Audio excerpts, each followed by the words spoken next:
want to grow my business, what happens is that Caveman Brain says, wow, you're so tired. Wow, you have so much to do. Where are you going to fit in more clients? This doesn't seem like a good idea. We shouldn't be doing this. And that little voice inside your head, which is what I call Caveman Brain, because I can't say amygdala 14 million times. That's how once I learned about it and realized what was holding myself back, I called it Caveman Brain. And then I spent about 6 months teaching myself how to get over my Caveman Brain. And then I spent time teaching my clients how to get over their Caveman Brains. And then I developed the Caveman Brain business growth system so that everybody could know what their Caveman Brain is and how can they harness it for good, as opposed to the circle that you talked about. So when you have that circle that's going in around like, oh my God, I'm terrible. I don't know what I'm doing. I can't figure out where to grow. What I say to my clients is take a breath, breathe in 3.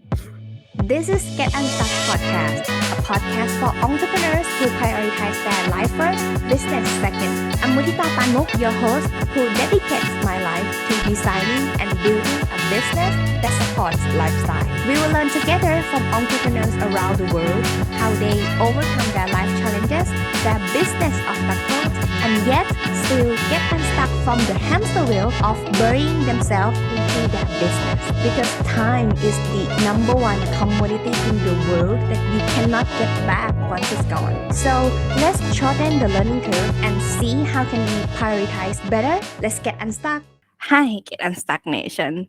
So our guest today, as known as the Result Queen. So Dr. Jane has a Ph.D. in business psychology, and she's considered as one of the country's top business consultant and top ranked speakers.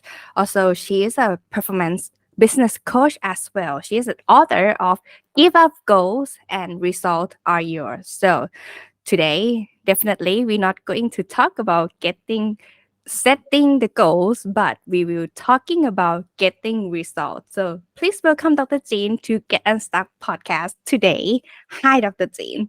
Oh, Matea, thank you so much for having me. I'm super excited today to talk about Caveman Brain and getting results. So let's go. Where do you want to go? Yeah, I'm like, wow. So you just like change the way of everything because you're not going to talk of anything else unless you get result, right? Mm-hmm. Yeah, so what's interesting about us is that as human beings, we talk about getting goals and how we're always setting goals and we're achieving goals and we're working towards goals.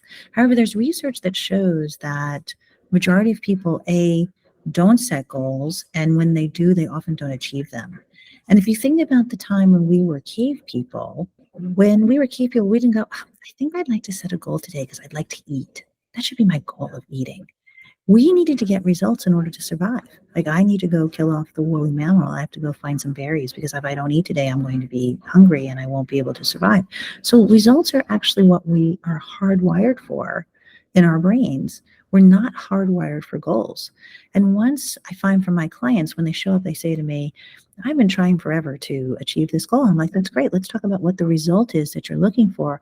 And just making that one switch from not thinking about it as a goal anymore, thinking about it as a result, an outcome, or achievement, then my clients are like, they achieve what they're looking for. And that's really it. All it takes is just some small mental shifts in order to achieve the results that you're looking for and to give up goals because they really don't work. How is different then between goal and result? Well, think about this. So most people will say, for example, I have a goal of getting 3 new clients this month. Okay. And what happens is our brains only know what it sees and what it hears. So my goal is to get 3 new clients. The challenge is that brain doesn't understand goal. It understands results. So if it said like, I'm going to close 3 new clients this month, notice the difference of how I stated the result as I stated the goal. The brain says, oh, we need to go find 3 new clients. So it's interesting about how it works is because that's what it's, because we need to survive. So we need to go find 3 new clients. And we often don't put it in the language of where our brains can help us achieve the things that we're looking for. What I often say is that when you buy a white car, for example, then you see white cars everywhere. Well, that's your brain reinforcing that you did something right to help you survive, because the brain is only there to make sure that you don't die. That's its whole job, is to make sure that you survive. So the fact is that it will reinforce for you, or it will not reinforce for you, to ensure that you are doing the right thing to be successful, to survive. Mm. So Okay. that's, you have to change goals to results. Okay. Before we get into that, how you starting like interested in this journey of like why you need to focus on results, like even the entrepreneur journey, like how you started this journey though? Yeah, so I had a child. That's actually how I started this journey. Is I had a kid. I was working in corporate America. I had a very successful job. I was pretty happy. And then all of a sudden I got pregnant, which I often say to people, I'm not really sure how that happens. And then people talk to me about the birds and bees. I'm like, yeah, well, it wasn't really in my plans, but it did happen. I had a little girl whose name is Jenna, and she's grown up now. But at the time, I had worked in a company where I had created all of these programs for women, and I brought Jenna to work. And up to about 9 months, my boss said to me, "I think you should come back to work." And I was like, "Okay." So I sent Jenna to daycare, and I went to work. And during those 3 months, I was miserable. And she said to me, "I think I'll lay you off so that you can be with your kid." And I was like, "Okay." So she laid me off, and I thought, I can't be home. I love this kid, but I don't want to be home with this kid the whole time. So I started a company. And I think and this was before mompreneurs was a word. So I said, I got to do something, because this is not going to work for both of us. So I started a business, and I started a training and development company. And I landed at one of the largest hospitals here in my state. I landed that as my first client, and then I landed a couple other clients. And next thing you know, Jenna was going to kindergarten. I thought, should I go back into like corporate America, or should I get like a real job? Because I've been doing this gig pretty like nicely, or should I like really double down on this thing? So I decided to double down on it, and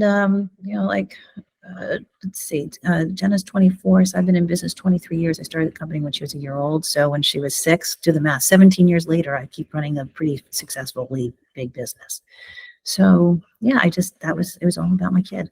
And I have a mission in life to raise 2 happy, healthy, well-adjusted model adult citizens who are financially independent from me. That was the whole mission of the company. Now we have a new mission, because those kids are all grown and they're financially independent from me, and they're great human beings. And our mission is to leave you better than we found you. So that's our new mission. But that's how I started. I was a mom, and I wanted to be able to be with my kids. And it's generational. That's very impressive. Well, that's what happened. So yeah, that was the start of and what's interesting is you talk about how entrepreneurs, because I didn't even think I was an entrepreneur. I had never been trained as an entrepreneur. I just wanted to have a certain lifestyle, to be able to support my family and to be able to be with my family, to do the things I wanted to do with my family.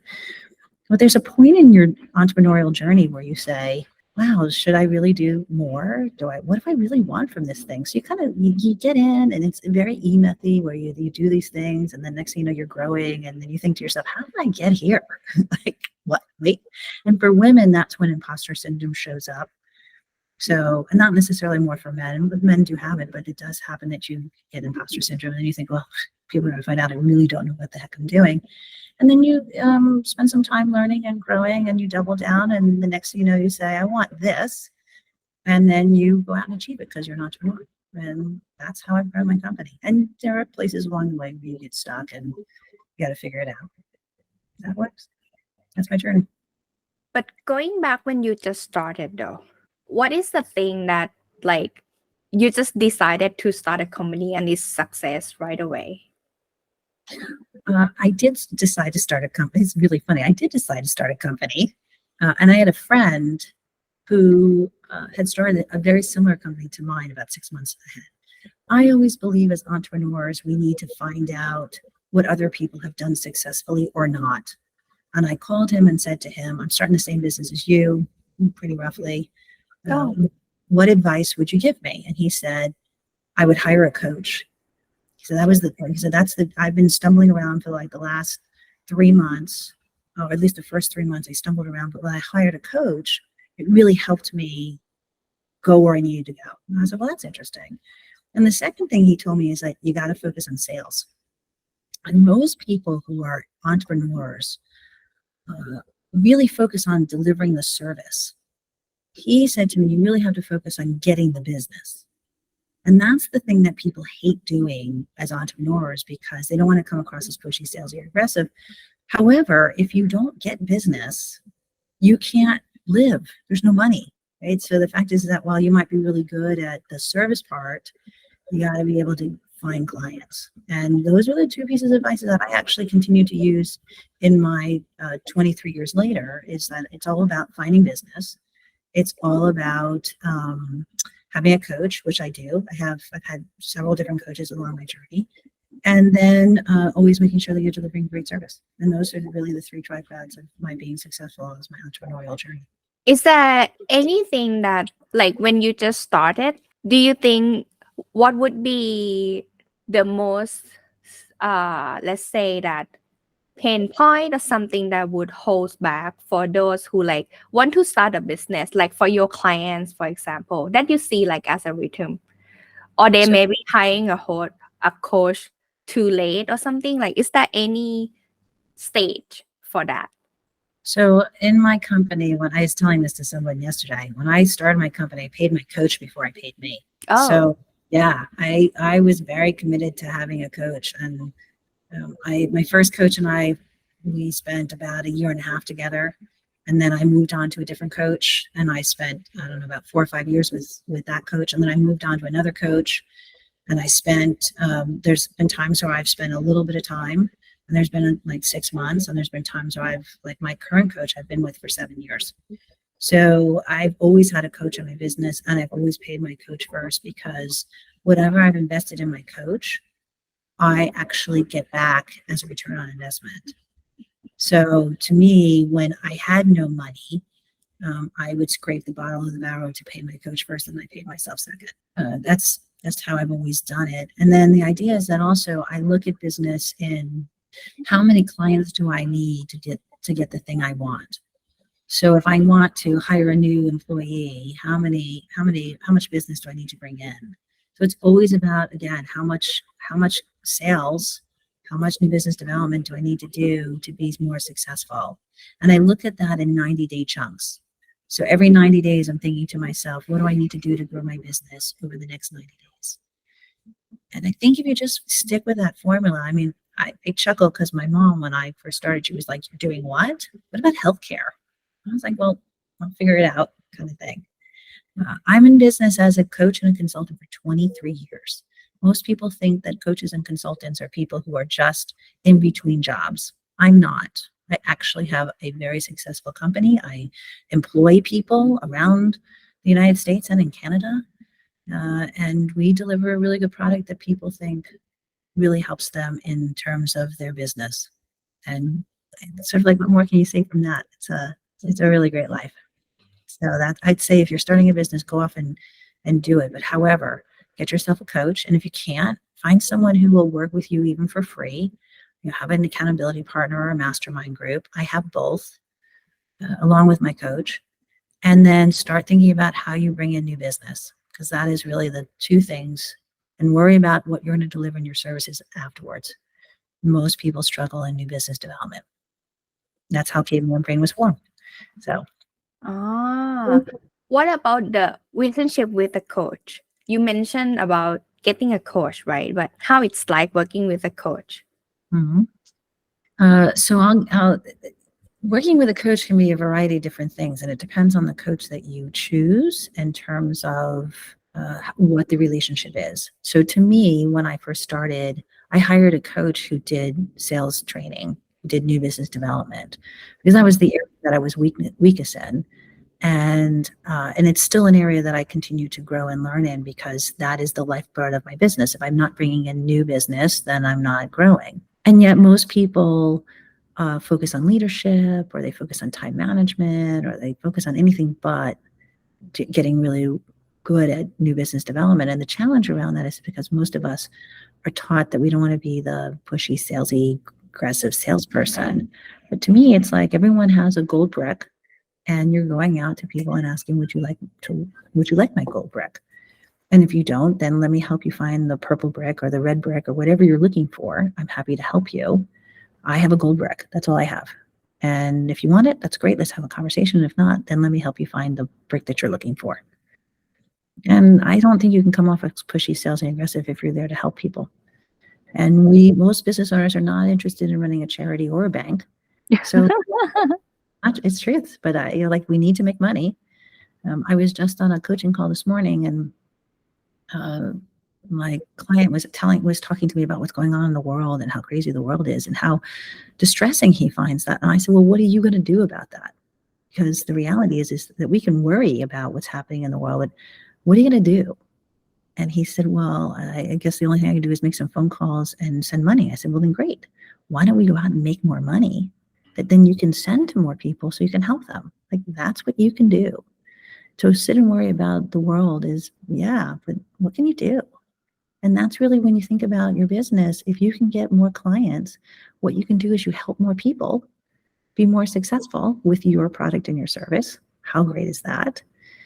And they're going to tell their friends to come work with you as well. And that's how you never become pushy, sales, and aggressive, because you're allowing them to make the decision and you want to help. So that's my advice for people who are starting up. How can they know that these are the challenges that in their head then? You know, when they're talking to themselves, sometimes it's harder.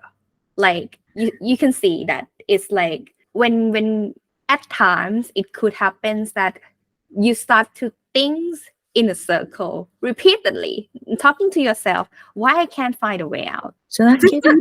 I'm going to tell you, that's Caveman Brain. I'll tell you how that happened is that I got to a place in my business where I was stuck and I could not figure out how to be more successful. And I was really unhappy.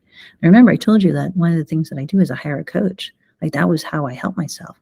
So I didn't hire one coach, two coaches. I hired 4 coaches to work with me to figure out like what was wrong with me that I couldn't grow my business.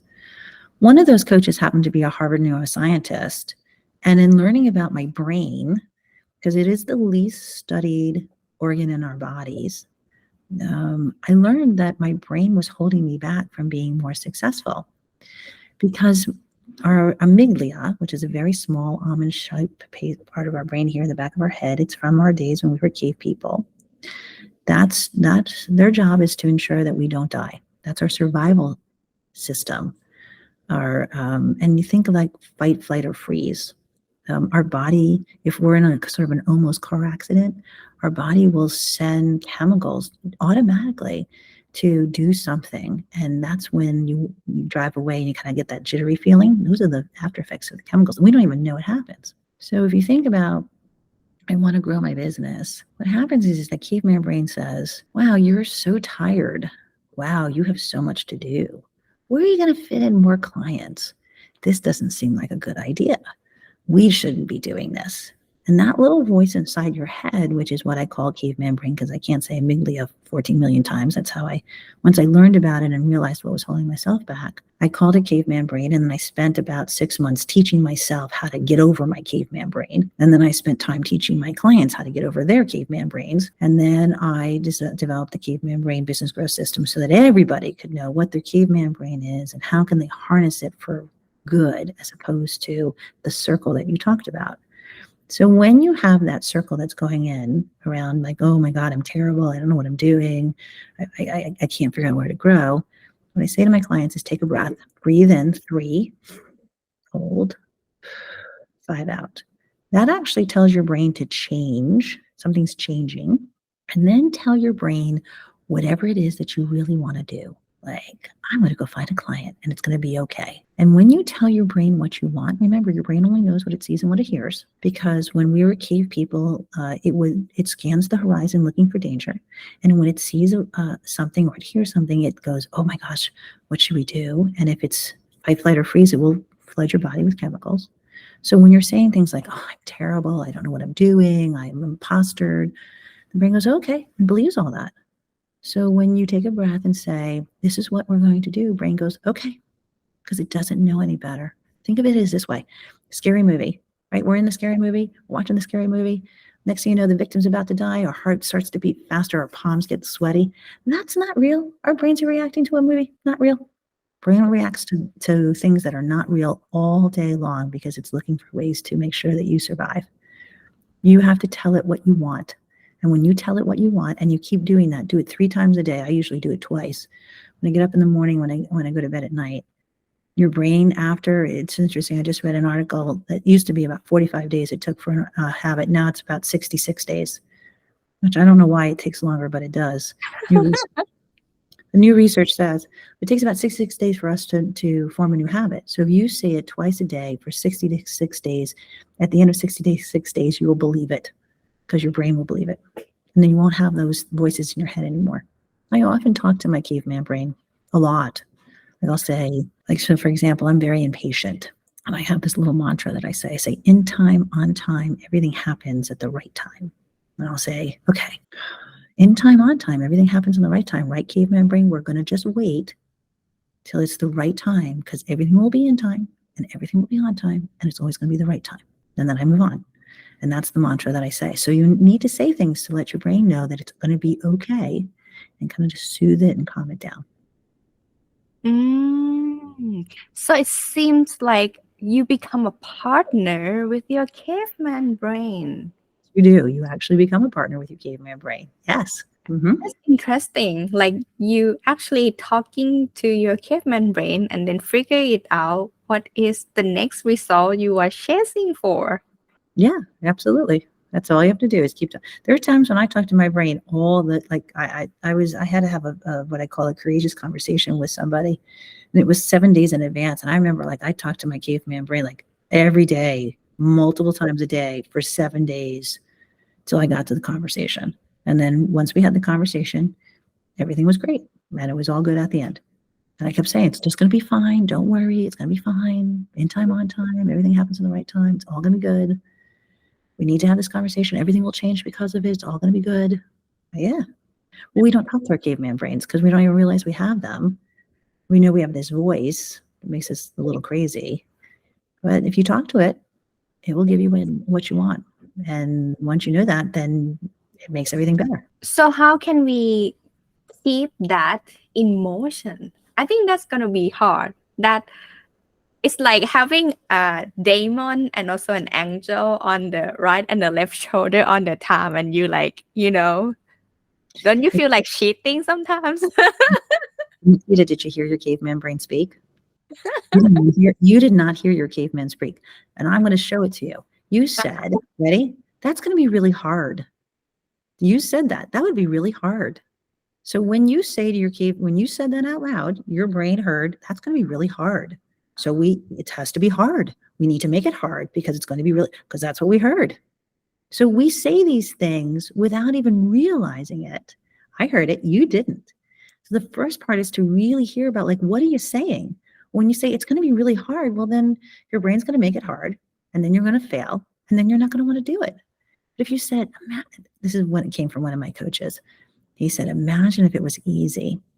Imagine if it was easy and you had it, and it was, everything made it easy and it was super easy. Imagine if it was easy. I'd be like, okay. So when you said all that, well, this would be hard. I'd be like, wait, no, caveman brain, it's not going to be hard. I'm going to imagine it's easy. This is going to be easy for me to do. Let's go do it. And it's going to be easy and I'm going to be successful. And that's how you catch caveman brain, because it happens all the time. We're only knowing what sees and what it hears. So there's no devil, angel. There's just caveman brain.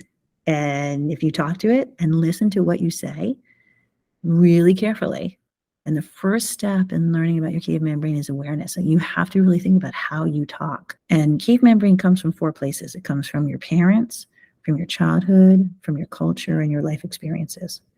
So like the things that, so for example, I have lots of clients who say this to me. I brought home an English test, a chemistry test, a maths test, and I got a 98. And my parents said, where's the other 2 points?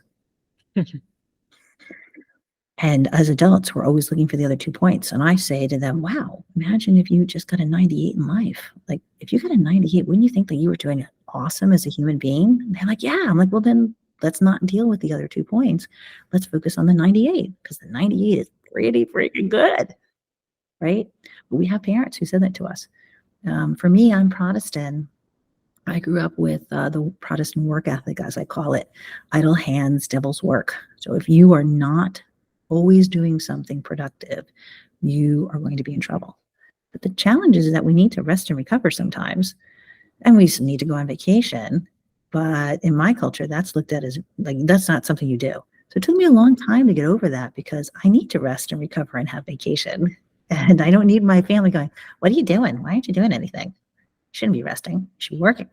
Oh, okay, well, I'm gonna watch a movie for a moment. It's gonna be okay, right? So these different things that we have impact us, and then we say things like it should be challenging. Well, why? Who said? Who said it should be challenging?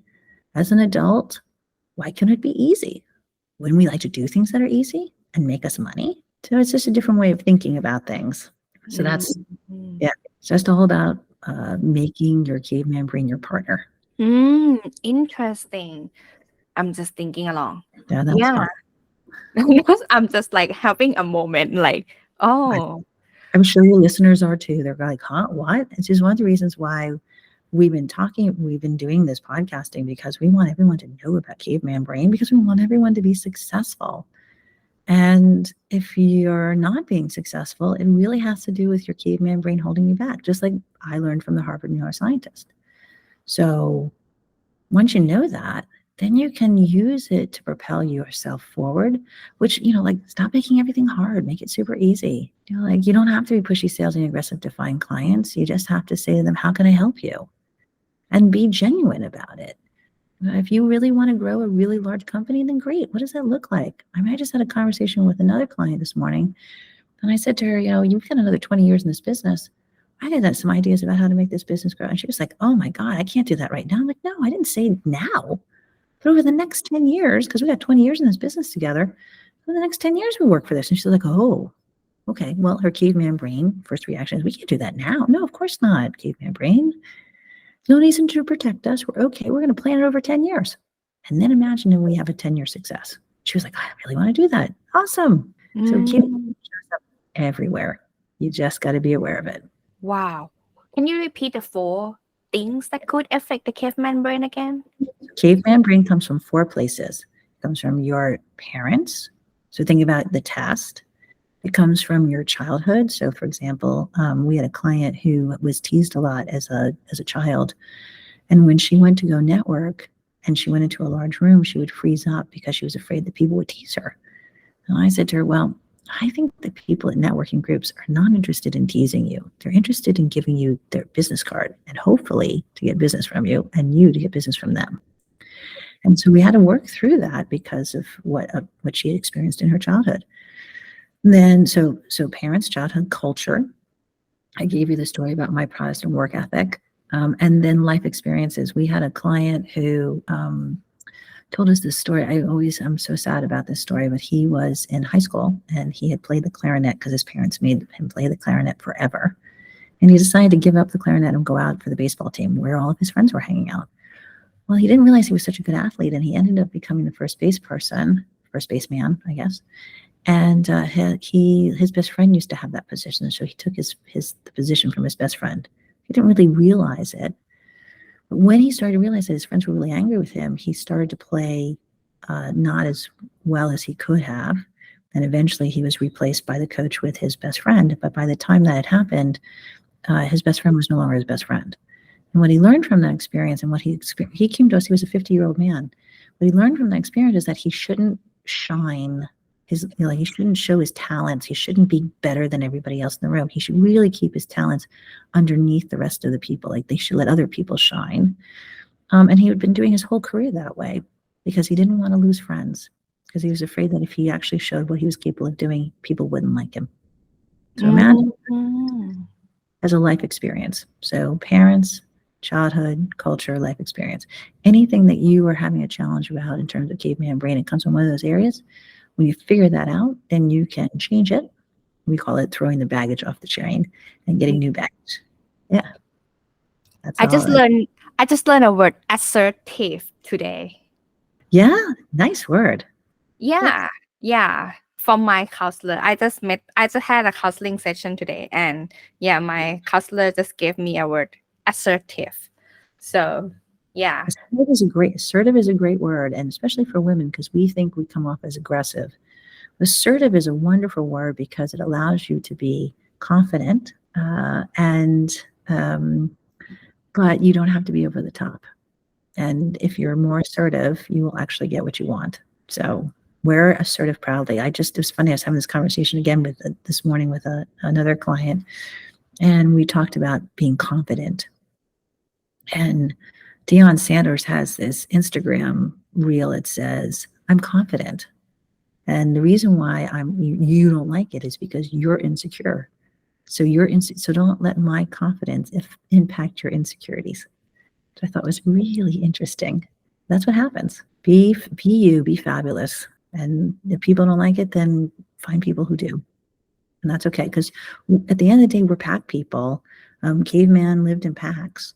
We don't live in packs anymore. We're able to live by ourselves. We're able to fend by ourselves. So find people who really love you and want to support you and want you to be successful, especially as an entrepreneur, because you get a lot of hard knocks as an entrepreneur. So go find entrepreneurs, hang out with them, spend some time with them, listen to what they've learned, learn from them, and grow. And use your Caveman Brain to help you do that along the way. Yeah, you mentioned that. I have an idea. So how can we use this methodology, as in the Caveman Brain analogy here, to put right people around us in the team environment? Yeah, so we talk about in Caveman Brain Business Growth System, we talk about four areas. And think of it as a circle: alignment, accountability, expansion, brain junk. And you can enter the circle any place you want, but you will go through that circle through the rest of your life, in really anything, whether it's sales or leadership or life. So the first thing I think about is in alignment. Alignment is about knowing your ideal target client, like your science project. So like when we were in 4th grade, we all had to learn about whales, and we knew everything about whales. So if you think about, do you know everything about yourself? Like in the leadership, do you know everything about yourself as a good leader? And who are the people that empower you the most when you're surrounded with those people? And those are and build a profile of what that looks like, and then go get those people. So the conversation I talked about today, where we're thinking about a 10-year strategy. One of the things we talked about was, who are the right people to help us deliver that? And the more you know about yourself, whether that's through DISC or Myers-Briggs or Colby or Strength Finders or whatever it is, the more you know about yourself, then you can think about the people that you need to surround yourself with to make yourself successful and to make your business successful. That's alignment. Accountability is that you have to hold yourself accountable and those people around you to make sure that whatever you agreed to be successful. Then comes expansion, because you always want to do more. And then finally, you end up in brain junk. And that's where you work through all of the things that are holding you back, because you will find that things will hold you back. And once you get through all that, it puts you back in alignment because you've moved up a level. And every time, what you want to keep doing in your business is moving up a level. And that circle allows you to do that. Every challenge that would brings back from expansion to the next alignment, do you have any tips for anyone who go through the transformation period? I keep going. Don't get stuck. Keep going. And if you get stuck, reach out for help. Because often as entrepreneurs, we think that we should be doing ourselves, especially as women, we think we should do ourselves. And it's very hard for us to ask for help. The reality is that the more help you ask for, the more successful you will be. I'm not saying you should be a taker. I think that you have to give and take. But so many of us are givers, and we give. But we don't ever take anything back. And as someone who has lived this, the reality is that there are people who want to give to you, and you have to be able to receive that. Those are gifts that people want to give to you. So as you move through your life and through your journey, and as you up-level your organization and yourself, know that when you're given a gift, the words that you say are, "Thank you." That's it. And then if you really feel that you have to give something to somebody else who needs it, because paying it forward is a great way of being. In case anyone want to work with you or follow your work, where can they reach out to you then, Dr. Jean? Oh, yeah. So everything goes back to Caveman Brain, doesn't it? I mean, Mattia, we've had a whole conversation about Caveman Brain, have we not? So cavemanbrain.com, and on that, you'll see free resources. So if you want to download tools, it talks about the program if you want to work with us. There's videos, there's podcast interviews. You'll see yourself on our website. We We are very grateful for allowing people to hear about Caveman Brain and anything that you're looking for. And I offer this at every podcast, and no one is taking me up on it yet. If you have a question, email me at jean@cavemanbrain.com. I'm happy to answer anything. Like no, no strings attached. I'm happy to help in any way, shape, or form. So send me a question. I'm happy to answer it. So I hope anyone get unstuck from any mental challenge and talking more positive to yourself and be partner with your caveman brain today. So please thank you, Dr. Jean, for sharing this amazing information with us. And don't forget to check out Caveman Brain in the description below. So thank you again, Dr. Jean. Thanks so much for having me. This was so much fun. I really appreciate it. And everyone, go out and make your caveman brain your partner, as Matthias said. I hope this episode inspires you wherever you are in your entrepreneurial journey so that you can have your business that supports your lifestyle. Get a show note at getunstuckmethod.com/podcast. Review what you have learned together today and start implementing right now. See by yourself the result of your consistent action are worth it. You deserve the freedom to enjoy your life. Until the next episode, let's get unstuck.